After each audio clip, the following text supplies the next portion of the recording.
नमस्कार, आप देख रहे हैं आवाज इंडिया, देश की सबसे भरोसेमंद आवाज। मैं हूं प्रीति। खबरों की शुरुआत करते हैं, लेकिन सबसे पहले एक नजर डालते हैं आज की हेडलाइंस पर। जयशंकर पहुंचे सिंगापुर। भारत सिंगापुर रिश्ते में निवेश और सहयोग का नया अध्याय खुला। ट्रंप का बड़ा ऐलान, यूक्रेन को मिलेगी पैट्रियट मिसाइलें, लेकिन कीमत खुद चुकाएगा कीव। गाजा में बच्चों पर बरसी मिसाइलें, पानी भरते वक्त मारे गए 8 मासूम, 43 की मौत। ब्रिटेन के साउथ एंड एयरपोर्ट पर टेक ऑफ के वक्त क्रैश हुआ प्लेन, आगे के गोले में तब्दील हुई उड़ान। भारतीय नर्स निमिषा प्रिया को फांसी से बचाने की कोशिशें तेज, सुप्रीम कोर्ट में आज अहम सुनवाई। अब खबरें विस्तार से। भारत के विदेश मंत्री एस जयशंकर 3 दिवसीय विदेश दौरे के तहत सिंगापुर पहुंचे, जहां उन्होंने डिप्टी पीएम गन किम योंग से मुलाकात की। इस दौरान दोनों नेताओं के बीच द्विपक्षीय संबंधों को और मजबूत करने और निवेश के नए अवसरों को लेकर अहम चर्चा हुई है। जयशंकर ने कहा कि भारत और सिंगापुर के बीच विभिन्न क्षेत्रों में सहयोग लगातार बढ़ रहा है। उन्होंने तीसरे भारत सिंगापुर मंत्री स्तरीय गोलमेज सम्मेलन को लेकर भी उत्सुकता जताई। जयशंकर ने अपने सिंगापुर समकक्ष विलियन के बालकृष्णन से भी मुलाकात की और उन्हें भारत की XET नीति का अहम हिस्सा बताया। बालकृष्णन ने भारत को बहुध्रुवीय विश्व व्यवस्था में एक प्रमुख शक्ति बताया और जयशंकर को नई दिल्ली में होने वाले ISMR सम्मेलन में भाग लेने का न्योता दिया। भारत के विदेश मंत्री एस जयशंकर 3 दिवसीय विदेश दौरे के तहत सिंगापुर पहुंचे, जहां उन्होंने डिप्टी पीएम गन किम योंग से मुलाकात की। इस दौरान दोनों नेताओं के बीच द्विपक्षीय संबंधों को और मजबूत करने और निवेश के नए अवसरों को लेकर अहम चर्चा हुई है। जयशंकर ने कहा कि भारत और सिंगापुर के बीच विभिन्न क्षेत्रों में सहयोग लगातार बढ़ रहा है। उन्होंने तीसरे भारत सिंगापुर मंत्री स्तरीय गोलमेज सम्मेलन को लेकर भी उत्सुकता जताई। जयशंकर ने अपने सिंगापुर समकक्ष विवियन बालकृष्णन से भी मुलाकात की और उन्हें भारत की एक्ट ईस्ट नीति का अहम हिस्सा बताया। बालकृष्णन ने भारत को बहुध्रुवीय विश्व व्यवस्था में एक प्रमुख शक्ति बताया और जयशंकर को नई दिल्ली में होने वाले ISMR सम्मेलन में भाग लेने का न्योता दिया। जयशंकर ने टेमासेक होल्डिंग्स के अध्यक्ष नामित टियोची हिन से मुलाकात कर भारत में निवेश संभावनाओं पर भी चर्चा की। अब वे बीजिंग रवाना होंगे, जहां वे SCO शिखर सम्मेलन में भाग लेंगे। अमेरिका, रूस और यूक्रेन के बीच जारी तनाव के बीच एक और बड़ा फैसला सामने आया है। अमेरिकी राष्ट्रपति डोनाल्ड ट्रंप ने रविवार को ऐलान किया कि उनका प्रशासन यूक्रेन को पैट्रियट एयर डिफेंस मिसाइलें मुहैया कराएगा।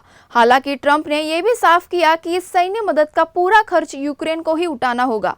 ट्रंप ने मैरीलैंड के ज्वाइंट बेस एंड्रूज पर कहा, हम उनके लिए कोई भुगतान नहीं कर रहे हैं, लेकिन उनके पैट्रियट्स जरूर देंगे क्योंकि उन्हें इसकी सख्त जरूरत है।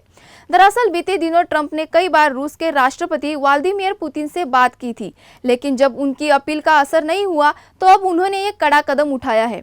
ट्रंप ने माना कि रूसी हमले अब हदें पार कर रहे हैं और यूक्रेन को अपनी हवाई सुरक्षा के लिए गंभीर मदद चाहिए। बता दें कि ट्रंप पहले यूक्रेन को सैन्य सहायता न देने पक्ष में थे और उन्होंने कीव मॉस्को संघर्ष में सीज फायर की वकालत की थी, लेकिन पुतिन की ओर से यूक्रेनी शहरों पर लगातार हो रही बमबारी और युद्ध विराम की अनदेखी के बाद ट्रंप ने अपना रुख बदला। उन्होंने ये भी कहा कि अमेरिका अब यूक्रेन को आधुनिक हथियार तो देगा, लेकिन किसी तरह की मुफ्त सहायता नहीं मिलेगी। राष्ट्रपति ट्रंप के इस बयान से साफ है कि अमेरिका की नीति अब और अधिक स्पष्ट और सख्त हो रही है। साथ ही ये संदेश भी जा रहा है कि पुतिन की आक्रामकता का जवाब अब मजबूती से दिया जाएगा। गाजा पट्टी में रविवार को एक बार फिर मानवता को झकझोर देने वाली तस्वीर सामने आई है, जब इजरायली मिसाइल हमले में पानी भर रहे बच्चों को निशाना बना लिया गया। नुसेरात शरणार्थी शिविर में हुए इस हमले में 8 बच्चों सहित कम से कम 43 लोगों की मौत हो गई है। मीडिया रिपोर्ट्स के मुताबिक जल संकट से जूझते बच्चे जब सार्वजनिक वितरण केंद्र से पानी भर रहे थे, तभी मिसाइलें गिर गई। इस हमले को लेकर इजरायली सेना ने सफाई दी कि ये तकनीकी चूक थी, निशाना कहीं और था। इस बीच गाजा में हालात लगातार बिगड़ते जा रहे हैं। ईंधन की भारी कमी से सीवेज सिस्टम ठप है और जल संकट चरम पर है। गाजा की नागरिक सुरक्षा एजेंसी का कहना है कि रविवार को हुए अन्य हमलों में भी कई इलाकों में मौतें हुई है, जिनमें बाजार, घर और शरण स्थल शामिल है। दक्षिणी गाजा में एक तंबू शिविर पर हुए हमले में 3 लोगों की जान गई। शनिवार को भी राहत सामग्री लेने पहुंचे 17 लोगों की मौत गोलीबारी में हुई थी। संयुक्त राष्ट्र की 7 एजेंसियों ने चेतावनी दी है कि ईंधन की कमी से मानवीय संकट और गहराता जा रहा है। हालांकि इजराइल का दावा है कि उसकी कार्रवाई आतंकियों के ठिकानों पर केंद्रित है और नागरिकों की मौत की पुष्टि जांच के बाद ही होगी। लंदन के साउथ एंड एयरपोर्ट पर रविवार शाम उस वक्त बड़ा हादसा हुआ जब एक छोटा व्यावसायिक जेट विमान टेक ऑफ के दौरान दुर्घटनाग्रस्त हो गया। हादसे के तुरंत बाद विमान ने जोरदार धमाके के साथ आग लग गई और आसमान में काले धुएं का घना गुबार फैल गया। चश्मदीदों ने बताया है कि उन्होंने आग का एक विशाल गोला देखा, जिससे वहां मौजूद लोग सहमे गए और एयरपोर्ट पर अफरा तफरी मच गई। विमान की पहचान B-200 सुपर किंग एयर के रूप में हुई है, जिसे नीदरलैंड के लेलिस्टेड जाना था। उड़ान भरने के कुछ ही मिनटों में ये दुर्घटना हो गई। फिलहाल ये स्पष्ट नहीं है कि विमान में कितने लोग सवार थे और कितनी हताहतें हुई है। सोशल मीडिया पर इस घटना का वीडियो तेजी से वायरल हो रहा है। पुलिस और राहत टीमें तुरंत मौके पर पहुंच गई और बचाव कार्य में जुटी है। एसेक्स पुलिस ने बयान जारी किया है कि घटना की जांच की जा रही है और ऑपरेशन कई घंटों तक जारी रह सकता है। स्थानीय सांसद ने लोगों से घटनास्थल से दूर रहने की अपील की है। आसपास के क्लब और सार्वजनिक स्थानों से लोगों का एहतियात निकाला गया है। अमेरिका के केंटकी राज्य में एक दिल दहला देने वाली घटना सामने आई है। रविवार को लंग्स्टिंगटन के रिचमंड रोड बैप्टिस्ट चर्च में एक बंदूकधारी ने अंधाधुंध गोलियां बरसा दी। इस हमले में 2 महिलाओं की मौके पर ही मौत हो गई, जबकि 2 पुरुष घायल हो गए, जिनमें एक की हालत गंभीर बनी हुई है। हमलावर ने गोलीबार से पहले हवाई अड्डे के पास एक राज्य सैनिक को भी गोली मारी और फिर एक वाहन छीनकर चर्च पहुंचा। पुलिस ने त्वरित कार्रवाई करते हुए हमलावर को चर्च में ही गोली मार दी। अधिकारियों का कहना है कि आरोपी चर्च के कुछ लोगों को जानता था। फिलहाल घटना की जांच जारी है। वक्त हो चला एक छोटे से ब्रेक का।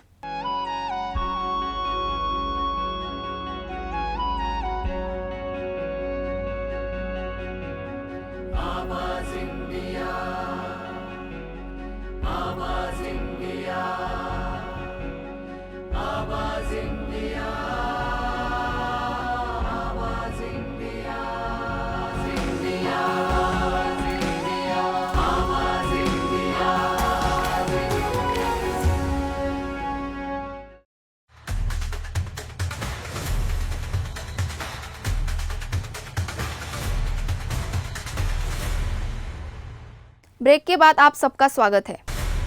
यमन में फंसी भारतीय नर्स निमिषा प्रिया को फांसी से बचाने की कोशिशें तेज हो गई है। यमन की अदालत ने एक नागरिक की हत्या के मामले में निमिषा को फांसी की सजा सुनाई है। बताया जा रहा है कि 16 जुलाई को उन्हें फांसी दी जा सकती है। इस बीच केरल के मुख्यमंत्री पी विजयन ने प्रधानमंत्री मोदी से इस मामले में हस्तक्षेप की मांग की है। वहीं निमिषा के परिवार और कई संगठनों ने भारत सरकार से राजनयिक स्तर पर हस्तक्षेप करने की अपील की है। विदेश मंत्रालय ने कहा कि ये पूरे मामले पर नजर रखे हुए है और हर संभव मदद की जा रही है। उधर सुप्रीम कोर्ट में आज इस मामले पर सुनवाई होगी। याचिका में केंद्र को निर्देश देने की मांग की गई है कि वह नर्स को बचाने के लिए कूटनीतिक प्रयास करे। याचिका सेव निमिषा प्रिया इंटरनेशनल एक्शन काउंसिल ने दाखिल की है, जो उन्हें कानूनी मदद भी दे रहा है। आंध्र प्रदेश के अन्नमय्या जिले से एक दर्दनाक हादसे की खबर सामने आई है, जहां आम से भरा एक ट्रक पलटने से 9 लोगों की मौत हो गई है। यह हादसा बीती रात पुल्लम्बपेट मंडल के रेड्डी चेरुवु कट्टा के पास हुआ, जब ट्रक राजमपेट से रेलवे कोडुरु की ओर जा रहा था। बताया जा रहा है कि ट्रक से सवार लोग आमों के साथ यात्रा कर रहे थे, तभी अनियंत्रित होकर ट्रक पलट गया। हादसे की सूचना मिलते ही मुख्यमंत्री एन चंद्रबाबू नायडू ने गहरा शोक व्यक्त किया और अधिकारियों से दुर्घटना की पूरी जानकारी ली। उन्होंने ये भी निर्देश दिए कि घायलों को तुरंत बेहतर इलाज मुहैया कराया जाए। मुख्यमंत्री ने आश्वासन दिया कि सरकार मृतकों के परिजनों और घायलों की हर संभव मदद करेगी। प्रशासन ने घायलों की नजदीकी अस्पताल में भर्ती कराया है और हादसे की जांच जारी है। केरल में एक बार फिर निपाह वायरस का खतरा मंडराने लगा है। 12 जून को पलक्कड़ में एक व्यक्ति की मौत हुई और जांच में उसके निपाह संक्रमित होने की पुष्टि हुई है।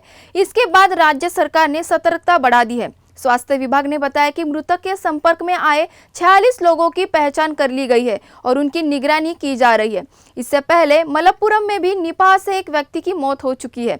स्थिति की गंभीरता को देखते हुए सरकार ने पलक्कड़, मलप्पुरम, कोझिकोड, कन्नूर, वायनाड और त्रिशूर के अस्पतालों में अलर्ट जारी कर दिया है।